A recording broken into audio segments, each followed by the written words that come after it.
Assalamualaikum warahmatullahi wabarakatuh. Apa kabar teman-teman? Alhamdulillah luar biasa, tetap semangat belajar dari rumah. Baik teman-teman, kita sekarang sudah masuki tema 2, yaitu menyayangi tumbuhan dan hewan. Subtema 2, manfaat hewan bagi kehidupan manusia. Bersama Bu Guru, kita masuk sekarang pembelajaran 2 sampai 6. Kemarin saat Zoom, teman-teman sudah dibahas tentang pembelajaran 1. Kita sekarang lanjut ke pembelajaran 2. Silakan simak video berikut ini. Ya, Tuhan menciptakan hewan agar dapat dimanfaatkan oleh manusia. Manfaat hewan bagi kehidupan manusia itu ada 5. Yang pertama untuk bahan pangan, yang kedua bahan sandang, yang ketiga bahan obat-obatan, yang keempat memanfaatkan tenaganya, dan yang kelima membuat kerajinan tangan. Kita akan bahas satu persatu. Yang pertama, sebagai bahan pangan ya. Manfaatnya yang pertama itu penghasil daging. Penghasil daging ini ada apa saja? Ada hewan sapi, hewan ayam, dan hewan kambing. Yang kedua, penghasil telur. Apa saja penghasil telur? Bebek dan ayam. Nah, ini bisa dimanfaatkan telurnya.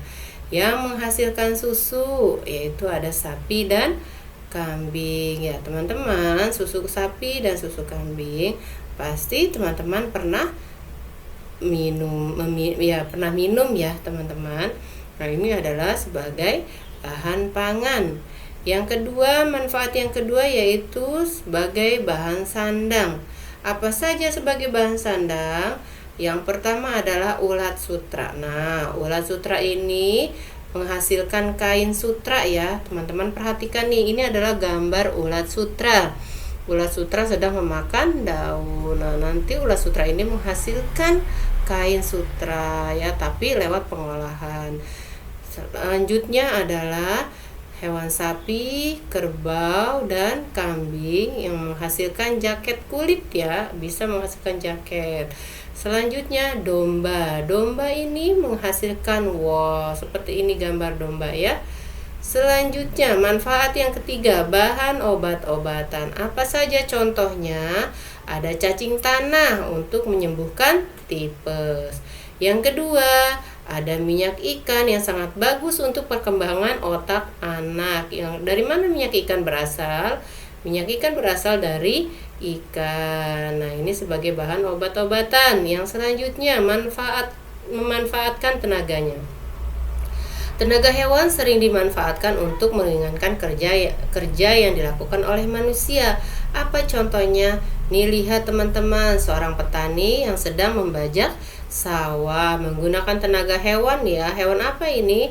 Hewan kerbau. Bisa juga menggunakan hewan sapi. Yang selanjutnya ada nih, teman-teman lihat nih, di beberapa daerah ya, di wilayah gajah ini juga dimanfaatkan tenaganya untuk membawa kayu, mengangkut kayu. Selanjutnya juga ada apa ini? Ini adalah kuda sebagai alat transportasi tradisional di daerah-daerah ya. Namanya delman atau dokar atau sado. Banyak macamnya ya, sesuai daerah itu berbeda-beda namanya. Yang kelima, manfaat yang kelima itu sebagai kerajinan tangan. Apa contohnya? Teman-teman lihat nih gambar, ada kulit sapi atau kerbau yang bisa, atau domba yang bisa digunakan untuk pembuatan beduk nih, beduk seperti ini ya. Lalu ada tanduk rusa nih, digunakan sebagai hiasan dinding. Ada kulit buaya yang digunakan untuk pembuatan tas. Ada cangkang-cangkang kerang ya. Cangkang kerang ini bisa menghasilkan berbagai macam kerajinan tangan. Ada seperti ini adalah hiasan tirai pintu.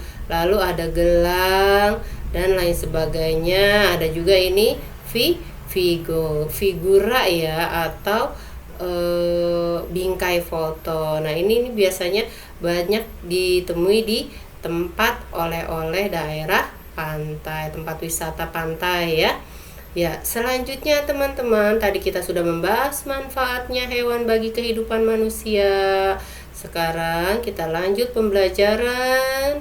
Teman-teman lihat, apakah teman-teman sudah membaca dongeng tentang kisah semut dan merpati? Kalau belum, baca ya. Yuk kita baca nih teman-teman, baca nanti ya. Ada di halaman 66 dan 67. Kalau sudah dibaca teman-teman, bisa menjawab pertanyaan berikut ini. Nah, jawablah pertanyaan di bawah ini. Pertanyaan pertama, pelajaran apa yang kamu dapatkan dari dongeng kisah semut dan merpati? Ya, jawabannya adalah barang siapa yang berbuat baik akan mendapat balasan yang baik pula ya. Yang kedua, dari paragraf berapakah kamu menemukan pelajaran dari dongeng kisah semut dan merpati? Ya, betul, paragraf 4. Selanjutnya, teman-teman baca dongeng ya. Dongeng di halaman 75 sampai 76. Nah, dongengnya adalah tentang kisah petani dan anak harimau. Kalau teman-teman sudah membacanya, pasti bisa menjawab pertanyaan yang ada di halaman 77. Pertanyaannya, tulislah pesan yang terdapat pada dongeng kisah petani dan anak harimau. Apa pesannya? Ya, betul. Pesannya adalah jangan ragu untuk menyebarkan kebaikan, bahkan pada musuhmu sendiri. Karena kebaikan pasti dibalas dengan kebaikan pula. Ya, kalau sudah teman-teman, selanjutnya membaca dongeng tentang anak gembala dan serigala. Sebenarnya ini pernah ya kalau teman-teman melihat film Ipin Upin. Nah, itu ada kisah anak gembala dan serigala. Kalau teman-teman bisa membacanya di halaman 82 sampai 85. Selanjutnya, kalau sudah dibaca, kerjakan halaman 91, susunlah kata-kata di bawah ini sehingga menjadi sebuah pesan moral yang terdapat pada dongeng anak gembala dan serigala. Ada kata lagi, ada kata tidak, ada kata pembohong, ada kata dipercaya, ada kata akan, ada kata pernah, ada kata mereka berkata walaupun benar. Nah, kalau disusun adalah seperti berikut ini. Pembohong tidak akan pernah dipercaya lagi walaupun mereka berkata benar. Nah, makanya teman-teman jangan sekali-kali berbohong. Kalau kita sekali berbohong, maka ada kebohongan-kebohongan berikutnya. Karena itu teman-teman, seperti cerita dari Ipin dan Upin ya, karena suka berbohong akhirnya tidak dipercaya lagi. Padahal walaupun dia berkata benar, orang sudah tidak percaya lagi. Karena itu semoga teman-teman, guru semuanya selalu berkata benar dan jujur. Baik, kita lanjutkan ke halaman berikutnya. Sepertinya ini halaman yang terakhir ya, halaman 97. Nah, ini adalah dongeng yang terakhir. Teman-teman bisa baca sebelumnya ya. Teman-teman baca ya, nih di halaman dongeng terakhir ya. Nanti kalau sudah dibaca, teman-teman bisa menyusun kalimat di halaman 97 terakhir. Susunlah kata-kata di bawah ini sehingga menjadi sebuah pesan moral yang terdapat pada dongeng di tempat yang tersedia. Ada kata kamu, ada kata bantuan, ada kata membutuhkan, ada kata bantulah, maka, orang, terbantu, akan, juga, yang. Nah, bagaimana menyusunnya? Ya, betul. Menyusunnya adalah bantulah orang yang membutuhkan bantuan, maka kamu juga akan terbantu. Baik teman-teman, demikianlah video pembelajaran kita kali ini.